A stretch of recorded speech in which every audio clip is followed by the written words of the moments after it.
Everyone, কেমন আছো তোমরা? আশা করি অনেক ভালো আছো আর আমিও কিন্তু অনেক ভালো আছি। আজকে তোমাদের সাথে একটা get ready with me share করতে চলেছি। তো এই চুড়িদারটা কিন্তু আমাকে দিয়েছে আমার দাদা, মানে আমার মাসির ছেলে। আর আজকে কিন্তু আমার বান্ধবী না, আমার বোনের বেস্টির কিন্তু বার্থডে ছিল। তো সেইখানে যেহেতু যাবো তাই জন্যই কিন্তু আজকে রেডি হওয়া।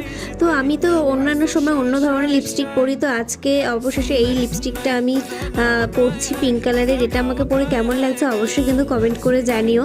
এটা আমাকে আমার বৌদি দিয়েছে। আর আজকে আমি যে জিনিসগুলো পরবো বেশিরভাগটাই আমার বৌদি দিয়েছে। এই চুড়িটা যেটা দেখতে পাচ্ছ এটাও কিন্তু আমার সেই বৌদি দিয়েছে। আর যে ইয়ারিংসটা পরতে চলেছি সেটাও কিন্তু বৌদিরই দেওয়া। এখানে তো দেখো আমি ইয়ারিংসটা পরে ফেলেছি আর আমার মেকআপও কিন্তু ডান হয়ে গেছে। আচ্ছা বন্ধুরা, আমাকে কেমন লাগছে অবশ্যই কিন্তু কমেন্ট করে জানিও। আর এই চুড়িদারটা তো আমি পুজোতেই নিয়েছিলাম, মানে দাদা দিয়েছিল। আর যে ব্যাগটা দেখতে পাচ্ছ ব্যাগটাও কিন্তু আমি রিসেন্ট নতুনই কিনেছি। তো ওভারঅল আমি তো রেডি হয়ে গেছি। আর আমাকে কেমন লাগছে অবশ্যই কিন্তু কমেন্ট করে জানিও। দেখা হচ্ছে নেক্সট ব্লগে। টাটা।